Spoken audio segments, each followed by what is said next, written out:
پاکستانیوں کے بنائے ہوئے طبی آلے نے امریکہ میں جاری ایسوسی ایشن آف یونیورسٹی ٹیکنالوجی مینیجرز اہم ایوارڈ جیت لیا۔ تفصیلات کے مطابق اس ایوارڈ کو 2023 بہتر جہاں کے پروجیکٹ کے طور پر دیا گیا ہے، جو اس آلے کی تجارتی افادیت کو ظاہر کرتا ہے۔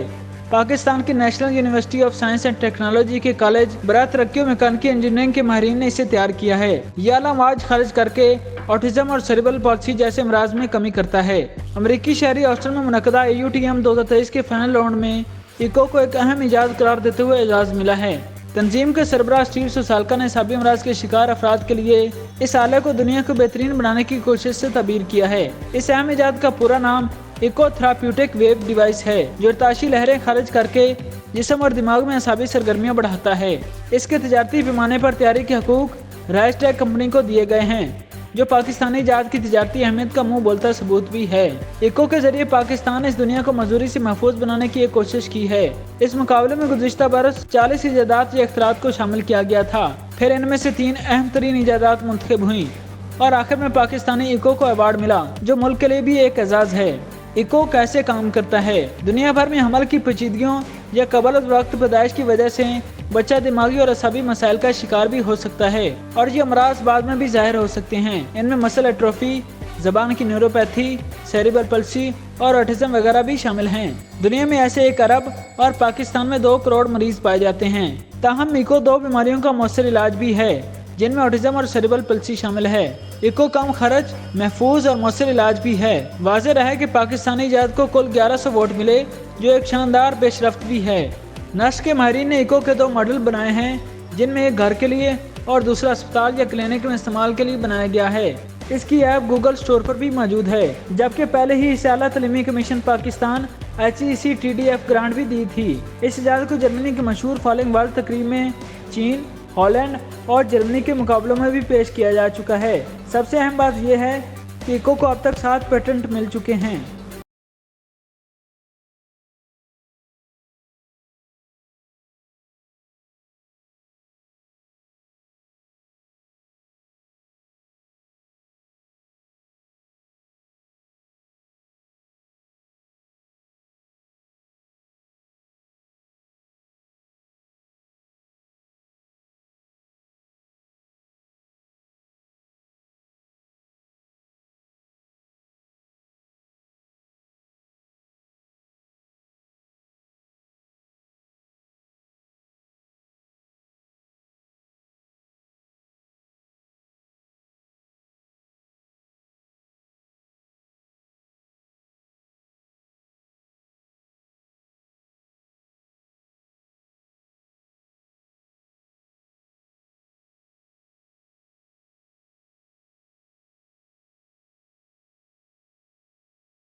از خود نوٹس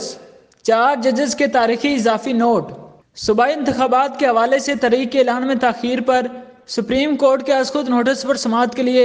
5 رکنی بینچ تشکیل دیا گیا ہے، جس کے لیے بینچ کے 4 ججز بشمول جسٹس جمال خان مندوخیل، جسٹس منصور علی شاہ، جسٹس یحییٰ فریدی اور جسٹس اطہر من اللہ نے اپنے اضافی نوٹس میں بینچ کی تشکیل نو کا مطالبہ کیا ہے۔ 4 ججز نے اپنے اضافی نوٹس میں اہم پوائنٹس اٹھائے ہیں۔ جسٹس جمال خان مندوخیل نے اپنے اضافی نوٹ میں لکھا کہ 22 فروری 2023 کو مجھے ایک فائل موصول ہوئی کہ معزز چیف جسٹس پاکستان نے جسٹس اعجاز الحسن اور جسٹس مظہر علی اکبر نقوی کی طرف سے جاری کردہ حکم نامے کی بنیاد پر CPLA نمبر 3988 2022 پر از خود نوٹس لیا ہے، جو کہ غلام محمد ڈوگر نے 24 نومبر 2022 کو فیڈرل سروس ٹریبیونل کے ذریعے ان کی منتقلی کے حوالے سے منظور کیے گئے حکم کے خلاف دائر کی تھی، جس میں عابد زبیری غلام محمد ڈوگر کے وکیل تھے۔ نوٹ میں لکھا گیا ہے کہ غلام محمد ڈوگر کی درخواست زیر التوا تھی اور 16 فروری 2023 کو 2 رکنی بینچ کے معزز اراکین نے الیکشن کمیشن پاکستان کے چیف الیکشن کمشنر کو طلب کیا، جو کہ درخواست میں فریق نہیں تھے، اور ان سے پنجاب کے صوبائی انتخابات کے لیے کہا گیا۔ نوٹ میں لکھا گیا ہے کہ یہ قابل ذکر ہے کہ 3 آڈیو لیک سامنے آئی ہیں، جن میں سے ایک آڈیو میں عابد زبیری اور سابق وزیر اعلیٰ پنجاب سے غلام محمد ڈوگر کے زیر التوا کیس سے متعلق بات کر رہے تھے، جو کہ میری نظر میں بہت سنگین معاملہ ہے۔ انہوں نے اپنے اختلافی نوٹ میں لکھا کہ لہٰذا ایسی صورتحال میں آئین کے آرٹیکل 184(3) کے تحت از خود نوٹس لینے کے لیے معاملہ چیف جسٹس آف پاکستان کو ریفر کرنا مناسب نہیں ہے، اس لیے از خود نوٹس منصفانہ نہیں ہے۔ جسٹس منصور علی شاہ نے اضافی نوٹ میں لکھا کہ میں نے ان مقدمات کی سماعت سے اپنے آپ کو الگ نہ کرنے کا فیصلہ کیا ہے، اس بات پر تفاوضات ہونے کے باوجود کہ آئین کے آرٹیکل 184(3) کے تحت اس عدالت کے اصل دائرہ اختیار کو موجودہ کیس کے ساتھ ساتھ موجودہ بینچ کی تشکیل پر بھی کس طرح از خود نوٹس لیا گیا ہے۔ نوٹ میں لکھا گیا ہے کہ چیف جسٹس کو از خود نوٹس کی سفارش کرنے والا 2 رکنی عدالتی حکم ایک ایسے کیس میں دیا گیا تھا جس کا ہمارے سامنے موجود معاملے سے کوئی سروکار نہیں تھا۔ مذکورہ آرڈر اس معاملے میں 2 رکنی بینچ کی غیر ضروری دلچسپی کی عکاسی کرتا ہے۔ انہوں نے اختلافی نوٹ میں لکھا کہ مذکورہ آرڈر کے ساتھ منسلک عوام میں ایک تنازع موجود ہے جو مذکورہ 2 رکنی بینچ کے ایک ممبر سے متعلق آڈیو لیک سے پیدا ہوا ہے۔ عدالت کے اندر اور عدالت سے باہر کی درخواستوں کے باوجود عدالت یا سپریم جوڈیشنل کونسل کے آئینی فورم کی طرف سے الزامات کا کوئی جواب نہیں دیا گیا۔ نوٹ میں لکھا گیا ہے کہ اس سلسلے میں اور اس سے پہلے کہ الزامات کی تحقیقات کی جائیں اور انہیں روک دیا جائے، انتہائی احترام کے ساتھ عوامی اہمیت کے حامل معاملے میں مذکورہ بینچ کے رکن کی موجودگی نامناسب ہے، اور بینچ رکن کی اس میں شمولیت اس وقت اہم ہے جب اس عدالت کے دیگر سینئر ججز بینچ میں شامل نہیں۔ جسٹس یحییٰ فریدی نے اضافی نوٹ میں لکھا کہ آئین کے آرٹیکل 184(3) کے تحت اس عدالت کا دائرہ اختیار ایک آزاد اوریجنل دائرہ اختیار ہے جو کسی دوسری عدالت یا فورم کے سامنے اس موضوع پر کسی بھی معاملے کے زیر التوا ہونے سے متاثر نہیں ہوتا۔ لاہور ہائی کورٹ کی جانب سے ریٹ پٹیشن نمبر 6093/2023 میں پہلے ہی دیا گیا فیصلہ انٹرا کورٹ اپیل نمبر 1196/2023 میں زیر التوا چیلنج اور فریقین کی جانب سے لگائے گئے مخصوص الزامات اور غیر متزلزل سیاسی موقف اس عدالت کو عدالتی تحمل کا مظاہرہ کرنے کی اجازت دیتا ہے تاکہ حقیقت کے اصول کو تقویت ملے۔ نوٹ میں لکھا گیا ہے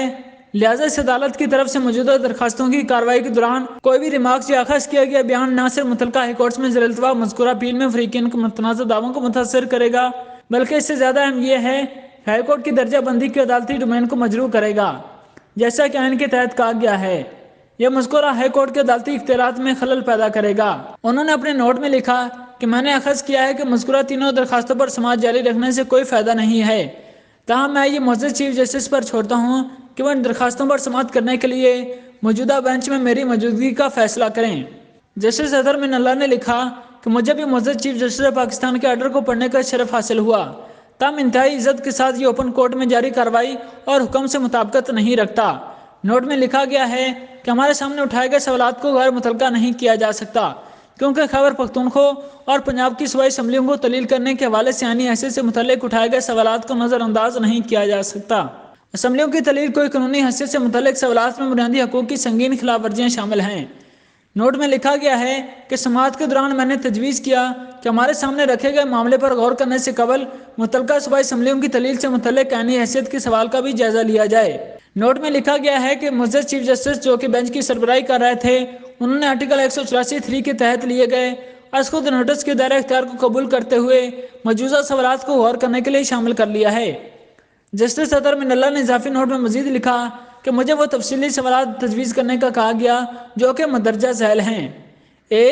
کیا صوبائی اسمبلی کی تحلیل کرنے کے لیے وزیر اعلیٰ کو مشورہ دینے کا اختیار مطلق ہے اور کیا اس کے استعمال کے لیے کسی ٹھوس آئینی وجہ کی ضرورت نہیں ہے؟ بی، کیا وزیر اعلیٰ اپنی آزادانہ رائے سے ایسا مشورہ دے سکتے ہیں یا کسی دوسرے شخص کی ہدایت پر ایسا مشورہ دے سکتے ہیں؟ سی، اگر ایک یا کسی اور وجہ کی بنیاد پر وزیر اعلیٰ کی ایسی تجویز آئینی طور پر غلط ثابت ہوئی تو کیا تحلیل کردہ صوبائی اسمبلی کو بحال کیا جا سکتا ہے؟ نوٹ میں لکھا گیا ہے کہ میرا خیال یہ ہے کہ یہ آئین کے آرٹیکل 184(3) میں واضح طور پر لکھا ہوا ہے اور مذکورہ غیر معمولی اصل دائرہ اختیار کو فل بینچ کوڈ کے ذریعے سنا جانا چاہیے۔ نوٹ میں کہا گیا ہے کہ اس پر چلنے والی کارروائی پر عوام کے اعتماد کو یقینی بنانے اور ہمارے زیر غور اٹھائے گئے سوالات کی اہمیت کو مد نظر رکھتے ہوئے یہ ضروری ہے کہ آئین کی خلاف ورزی اور اس کی تشریح کے معاملے کی سماعت فل کورٹ کرے، لہٰذا اس تناظر میں آئین کے آرٹیکل 184(3) کی مداخلت کی بھی تشریح درکار ہے۔